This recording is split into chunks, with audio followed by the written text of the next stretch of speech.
Hello, Jai Jagannath and Namaskar. My name is Sadhna. Welcome and welcome back to my channel. Here is my another new video.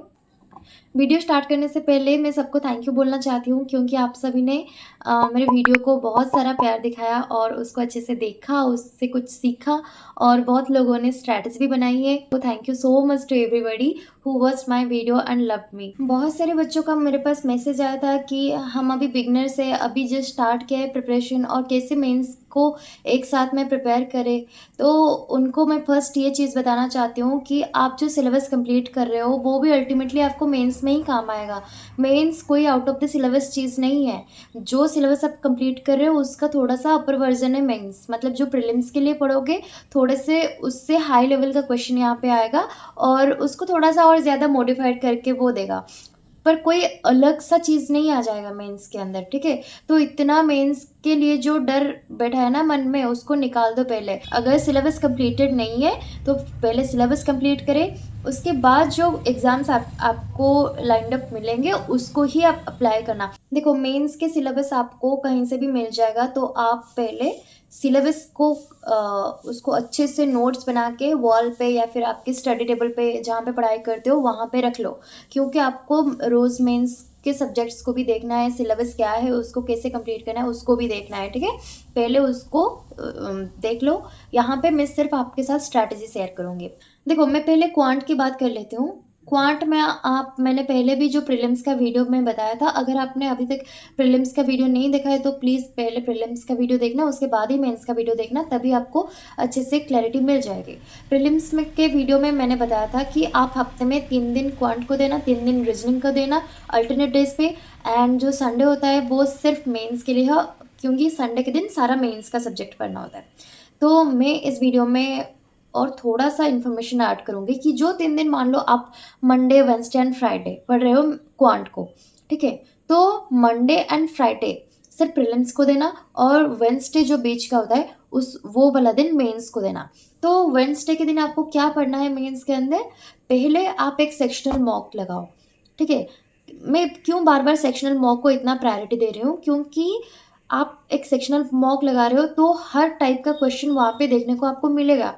आप ऐसा नहीं कर सकते हो एक दिन में इस चैप्टर से ऐसे इतना क्वेश्चन, इस चैप्टर से इतना क्वेश्चन। जो लोग बताते हैं कि हाँ ये वाले चैप्टर से 10 क्वेश्चन करो, ये वाले चैप्टर से 20 क्वेश्चन करो, देखो ये मे भी प्रीलिम्स के लिए इतना काम में आता है, बट आप इतना टाइम टेबल को डिवाइड नहीं कर सकते। आपके एक ही दिन है, 24 घंटे है, और हर एक चैप्टर्स को इंडिविजुअली आप कर रहे हो मेंस के लिए, वो इतना मतलब आई डोंट थिंक कि इतना हेल्पफुल है। ठीक है, तो आपको एक साथ ही कंबाइंड मतलब आपको करना है, वो है सेक्शनल टेस्ट। आप पहले एक सेक्शनल टेस्ट लगाओ, और सेक्शनल टेस्ट जो लोग पहली बार दे रहे होंगे उनको तो ऐसा फील आएगा कि उनसे एक भी क्वेश्चन नहीं बनता। मेरे साथ भी ऐसा हुआ था। मैंने सिर्फ आई थिंक 1 और 2 क्वेश्चन ही सॉल्व कर पाई थी, बाकी मेरे से नहीं सॉल्व हुआ। तो डरो मत क्वेश्चन देख के, कभी नहीं डरना। एक चीज़ हमेशा याद रखना है, जो चीज़ आपके साथ हो रहा है वो चीज़ सबके साथ हो रहा है, तो कभी भी नहीं डरना। हिम्मत करके वो क्वेश्चन को अच्छे से रीड करो, क्योंकि मैंने हमेशा हर वीडियो में ये बताई है कि बैंक एग्ज़ाम के अंदर जो चीज़ें सबसे ज़्यादा मैटर करती है वो आपके अंडरस्टैंडिंग और कंसेप्ट, आप कितना चीज़ों को समझते हो। इसमें कोई डिफ़िकल्ट वाला चीज़ नहीं है, यहाँ पे कोई रट्टा लगाने वाला चीज़ भी नहीं है, सिर्फ अंडरस्टैंडिंग। अंडरस्टैंडिंग आपको कैसी आएगी, जब आप अच्छे से रीड करोगे तभी तो समझोगे ना। तो अच्छे से क्वेश्चन को पहले रीड कर लेना।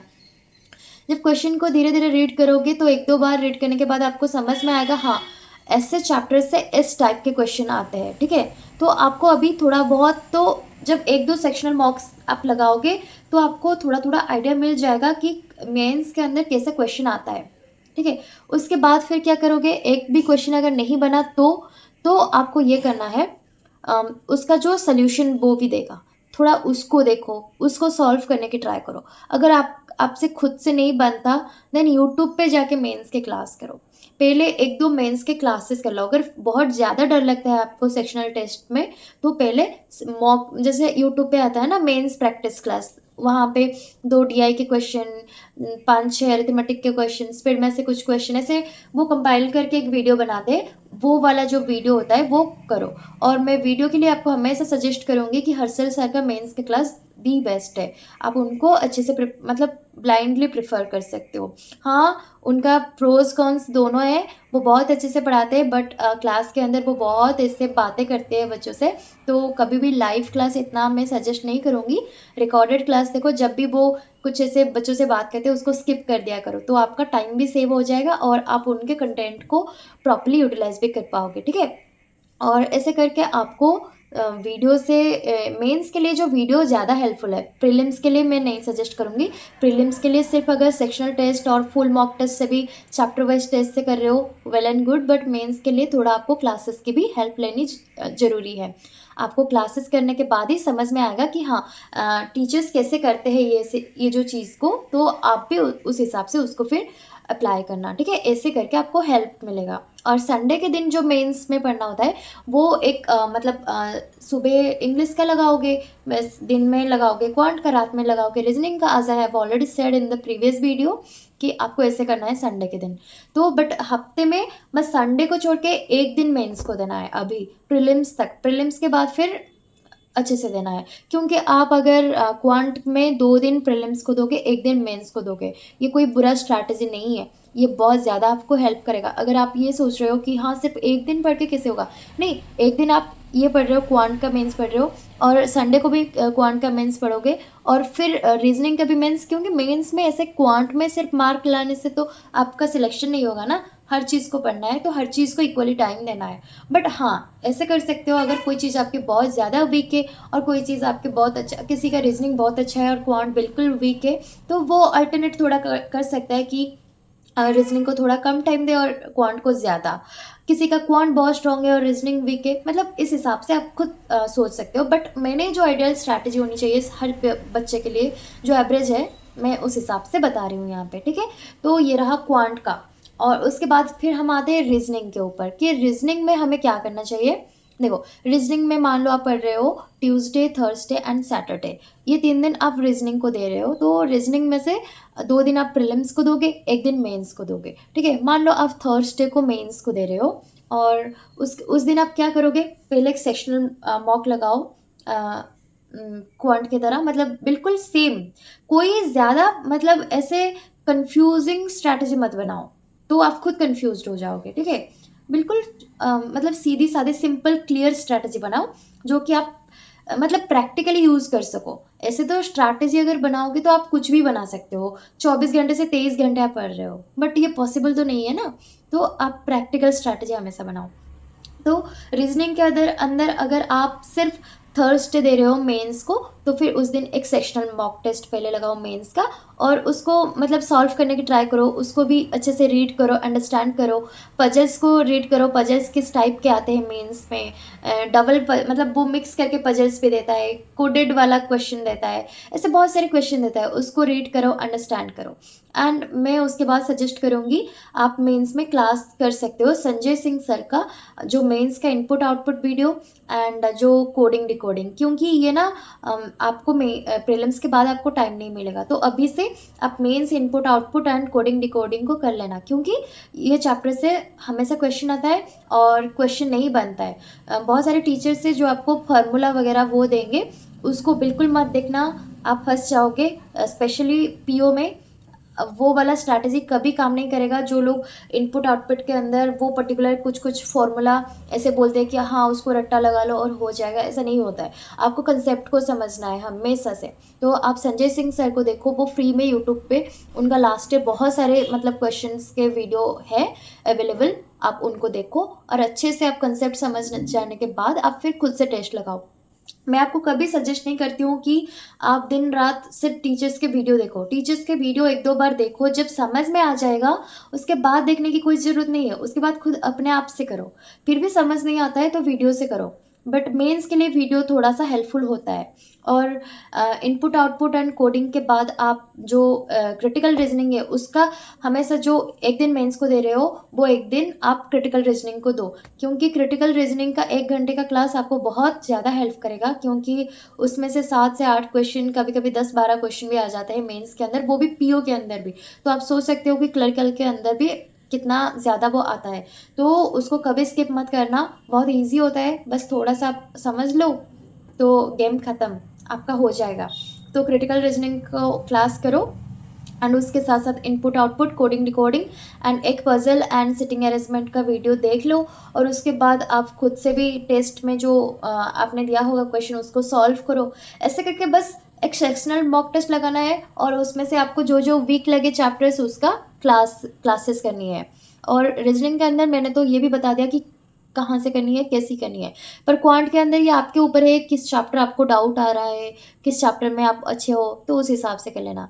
बट रीजनिंग के अंदर जो input output coding decoding critical reasoning ये मस्ट है। पजल्स एंड सिटिंग अरेंजमेंट भी मस्ट है। और जो बाकी बच के जो reverse syllogism coded blood relation वगैरह ये सारे जो चीज़ें जो मिसलेनियस चीज़ें हैं वो सब आप संडे को भी कर सकते हो। आप बीच बीच में कभी भी टाइम निकालो तो कर सकते हो। इवन प्रीलिम्स के बाद भी कर सकते हो। वो बहुत मतलब छोटे छोटे क्वेश्चन है, उसको सॉल्व करना बहुत ईजियर है as compare to this question. Okay, तो ये रहा क्वांट एंड रीजनिंग का। अभी आते हैं हम इंग्लिश के ऊपर।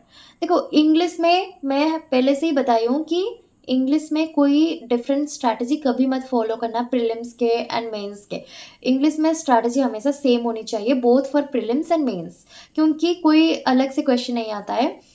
मतलब क्वांट में रीजनिंग में थोड़ा बहुत तो क्वेश्चन अलग आता है बट इंग्लिश में बिल्कुल सेम आता है, मुझे ऐसा लगता है पर्सनली। तो आप सिर्फ जो स्ट्रैटेजी प्रीलिम्स के लिए वही स्ट्रैटेजी मेंस के लिए, बट थोड़ा सा अपर वर्जन में वो आएगा, थोड़ा सा लेवल उसका वो हार्ड आएगा। तो मेंस के लिए बस यही करना है कि हाँ, द हिंदू का एडिटोरियल रोज करना है, उसमें से जो वो कैप्स है उसको नोट डाउन करना है एंड उसको डेली रिवाइज करने हैं सोने से पहले और फिर सुबह उठने के बाद उस दिन, क्योंकि वो हार्डली आपको 5-10 मिनट ही लगेंगे, ज़्यादा टाइम नहीं लेगा। वो 5-10 ही कोई वो कैप्स होंगे, उसको रीड करना है। मैं रट्टा लगाने को कभी नहीं बोलती हूँ, ठीक है। Don't try to retain, only read and understand and practice. ऐसे करके ही आपको वो दिमाग में अपने आप सेट हो जाएगा। कभी ऐसे मन में ऐसे ये सब की ज़रूरत नहीं है, ठीक है। तो इंग्लिश वोकैब एडिटोरियल के बाद आपको 120 रूल्स ऑफ ग्रामर जो निमिषा बंसल मैम के हैं वो 7 to 8 आवर्स की वीडियो यूट्यूब पे है, उसको डेली आधा 1 घंटा अगर आप कर लो बस, तो उसमें से जो रूल्स है उसको थोड़ा सा नोट डाउन कर लो। ऐसे 1 हफ्ते 2 हफ्ते में आपका वो वीडियो भी कंप्लीट हो जाएगा और आपके पास 120 रूल्स, आपके पास नोट्स भी होंगे। तो फिर से वीडियो देखने की कोई ज़रूरत नहीं है, बस नोट्स से रिवाइज करते रहो और उसको सेक्शनल मॉक्स पे अप्लाई करो, क्योंकि मैंने बताया था कि रोज़ आपको एक सेक्शनल मॉक देना है। अगर आप मेंस के लिए थोड़ा अलग करोगे तो एक दिन प्रीलिम्स का सेक्शनल टेस्ट लगाना, एक दिन मेंस का लगाना, या फिर 2 दिन लगातार प्रीलिम्स का लगाना, उसके बाद एक दिन मेंस का लगाना, फिर से 2 दिन प्रीलिम्स का लगाना, एक दिन मेंस का लगाना। ऐसे करके आप प्रैक्टिस करोगे जैसा जिसमें आप कंफर्टेबल फील करते हो, ठीक है। अगर आप बिल्कुल नए हो तो आप अभी मेंस की मॉक मत लगाओ, आप प्रीलिम्स लेवल के इंग्लिश के मॉक सेक्शनल मॉक लगाओ, उसके बाद फिर धीरे धीरे स्विच करते रहना, ठीक है। और उसके बाद जो हो गया एडिटोरियल के बाद ग्रामर के बाद, उसके बाद सिर्फ आता है जो हमारा डिस्क्रिप्टिव के लिए ना। आप ऐसे कर सकते हो कि जो डिस्क्रिप्टिव सिर्फ पीओ में आता है, फिर भी मैं बता देती हूँ कि जो द हिंदू में जो आप एडिटोरियल पढ़ते हो उसका समरी कुछ भी आपके मन में आए आप बस उसको लिखो, ठीक है। और जो एप्लीकेशन वगैरह है ना वो प्रीलिम्स के बाद भी सीख सकते हो, उसमें कुछ भी डिफ़िकल्ट चीज़ें नहीं है, बहुत ईजियर होता है। तो उसका जो बस समरी है उसको हमेशा लिखते रहो, सिर्फ पीओ के लिए नहीं या फिर क्लर्क के लिए नहीं, आपका इंग्लिश भी बहुत ज़्यादा बेटर होगा इससे, क्योंकि आपका लिखने का पावर और समझने का वो ज़्यादा इम्प्रूव होगा, ठीक है। तो ये रहा इंग्लिश का स्ट्रैटेजी। उसके बाद हमें आते हैं अभी जीए पे। तो अभी इस साल का थोड़ा-सा नया मतलब पैटर्न हो गया है कि जीए के अंदर वो उसने आरबीआई सर्कुलर्स एंड इकोनॉमिक्स ये सब ऐड कर दिया है। ऐसा नहीं है कि हमने जब एग्ज़ाम दिया था या फिर हमसे भी पहले जो बच्चे एग्ज़ाम दिए थे, उनका ये नहीं आया था। हमने भी आरबीआई सर्कुलर्स पढ़े हैं, इकोनॉमिक्स ये सारे टॉपिक को कवर किए हैं। बट हाँ, ये सेपरेटेड मतलब वो मेंशन नहीं करते थे। वो सिर्फ जनरल अवेयरनेस बताते थे, बट इस साल जनरल अवेयरनेस में हर चीज़ को उन्होंने बिल्कुल डिफ़ाइन करके बताया हुआ है। तो आपको अच्छे से ये माइंडसेट अभी से रेडी करना है कि हाँ, यहाँ इस सेक्शन से बहुत सारे क्वेश्चंस आएँगे। तो मैं आपको बता रही हूँ, हमेशा पेड बैच को प्रेफ़र करना। अगर आपके पास बहुत ज़्यादा प्रॉब्लम है देन आप यूट्यूब के बैच भी फ़ॉलो कर सकते हो, बट पेड बैच इसलिए सजेस्ट करती हूँ क्योंकि वहाँ पे टीचर्स लोग ना डेडिकेटेडली पढ़ाते हैं। बस जो फ्री का बैच होता है वो इतना रेगुलर नहीं होता है, बस यही चीज़ का फ़र्क है, वरना न्यूज़ तो सेम ही है, इसमें कोई इतना अलग सा चीज़ नहीं है। तो मान लो आप कोई पेड बैच लिया है, और मैं हमेशा सजेस्ट करती हूँ गाइडली या फिर करंट अफेयर, जो सॉरी गाइडली या फिर अफेयर्स क्लाउड, ठीक है। दो ही मेरा फेवरेट है, क्योंकि दोनों को मैंने अप्लाई किया है और दोनों से ही क्वेश्चन बहुत अच्छे लेवल के में आता है। और अफेयर्स क्लाउड का बताऊँ, अफेयर्स क्लाउड के पीडीएफ से बहुत ज़्यादा क्वेश्चन आता है, ठीक है। मतलब जितने सारे टीचर्स के पास क्वेश्चन नहीं होंगे, मतलब उनके वीडियो से, उनके पीडीएफ से बहुत सारे क्वेश्चन आते हैं।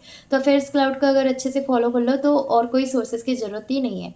और गाइडली से भी सेम है, गाइडली में भी जो आदित्य सर का जो पेड बैच है, वहाँ से बहुत सारे क्वेश्चंस भी आते हैं, ठीक है।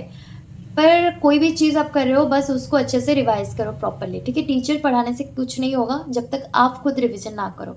और एक चीज़ मैं बता रहा हूँ, अगर आप मान लो गाइडली फॉलो कर रहे हो, या फिर अफेयर्स क्लाउड फॉलो कर रहे हो, या फिर कोई अदर सोर्स भी फॉलो कर रहे हो, उसका देखो, ऐसे मत करो, डेली मत करो, आप वीकली करो या फिर मंथली करो।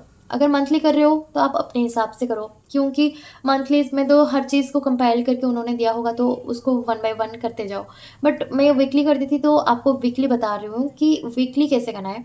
देखो, एक वीक में ऐसे आता है, नेशनल इंटरनेशनल से एक वीडियो एंड उसका ही पीडीएफ, एंड उसके बाद बैंकिंग से एक वीडियो और उसका पीडीएफ, आरबीआई सर्कुलर का एक वीडियो उसका पीडीएफ, एंड मान लो इकोनॉमिक एंड बिजनेस उसका एक PDF, and science and technology उसका एक, sports and important news, state news, ऐसे करके वीडियो आता है। बट जो इम्पॉर्टेंट चीज़ें हैं, मैं साइट पे आपको स्क्रीनशॉट भी लगा लूँगी कि क्या क्या सबसे इम्पॉर्टेंट है। जो इम्पॉर्टेंट है वो है national and international affairs, RBI circulars, banking, economic and business, जिसमें जो टाई अप वाला क्वेश्चन, मर्जर वाला क्वेश्चन, ये सब आ जाता है।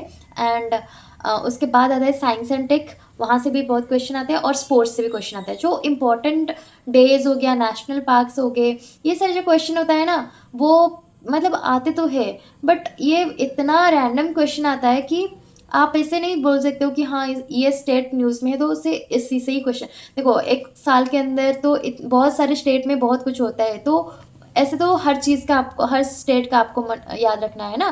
तो ऐसे करके तो ये सारे क्वेश्चन में इतना सर्टेनिटी नहीं है, बहुत अनसर्टन है।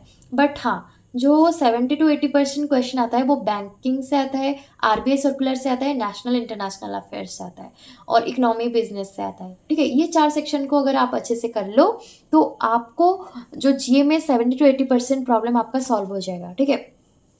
तो आप मैं सिर्फ यही 4 चीज़ें करती थी, और जो इम्पोर्टेंट, जो छोटे-छोटे जो हो गए सेक्शन, जैसे sports, important days, national parks वगैरह, वो मैं सिर्फ एग्ज़ाम के टाइम में वीडियो को कर लेती थी, पहले से नहीं करती थी। मैं पहले national, international, banking, RBI circular, economic and business करती थी। और देखो, वीकली ये 4 वीडियो 4 सेक्शन का था, तो मंथली कितना हुआ, 16 सेक्शंस, मतलब एक मंथ में तो 4 वीक होते हैं ना, तो 4-4 करके ऐसे 16 सेक्शंस होते हैं, 16 वीडियोस विद 16 पीडीएफ्स, ठीक है। तो आपको 16 वीडियो को 1 महीने के अंदर कंप्लीट करना है, ठीक है। ये कोई बहुत ज़्यादा डिफिकल्ट चीज़ नहीं है, और एक वीडियो का length hardly 1 hour to 1.5 something, या फिर 2 आवर्स, ऐसा ऐसा का होता है। और उसका भी पीडीएफ बहुत सिंपल, और वो इतना अच्छे से यहाँ वहाँ पे सब चीज़ समझाते हैं ना, तो आपको जल्दी समझ में आ जाता है। तो आप ऐसे करना, एक दिन अगर एक वीडियो को कर रहे हो और एक पीडीएफ कर रहे हो, दूसरे दिन भी और एक वीडियो करो, ऐसे 3-4 दिन के बाद फिर उसको रिवाइज करो, या फिर आप एक दिन उसको करो, दूसरे दिन रिवाइज करो, मतलब जो चीज़ से आप कंफर्टेबल हो उस हिसाब से करो। मैं ऐसे करती थी, मैं रोज़ एक एक वीडियो कर लेती थी और उसको रात में रिवाइज करती थी, उसको फिर सुबह उठ के थोड़ा 10-15 मिनट, और रिवाइज करने में ज़्यादा टाइम नहीं लगता। एक बार आप समझ गए अच्छे से, एक बार थोड़ा सा अच्छे से देख लिया अच्छे से, उसको बाद रिवाइज जब कर रहे हो पीडीएफ से करो, एंड 1.5x या फिर 2x के वीडियो स्पीड पे करो।